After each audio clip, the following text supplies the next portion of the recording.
جی عورت کے پاس اگر صرف زیورات ہیں اور کوئی چیز نہیں، نہ چاندی نہ اور کوئی چیز، تو اگر وہ صاحب نصاب کی حد تک پہنچ گیا ہے تو چاہے اپنا زیور بیچیں، زکوٰۃ انہیں دینی، زکوٰۃ میں اسی میں سے 40واں حصہ نکال لیں، لیکن دینی ضرور ہے۔ لیکن وہ تو آئے گی شوہر کے ذمہ بیچارے کے، ہاں وہ بھی وہ دے۔ اب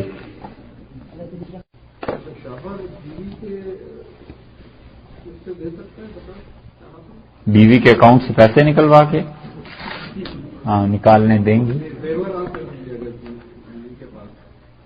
تو شوہر زکوٰۃ ادا کرے اہلیہ کے زیورات کی۔ جی یہی تو کرتے ہیں، اور کیا ہوتا ہے صاحب، اتنی فرما برداری یہی تو ہے۔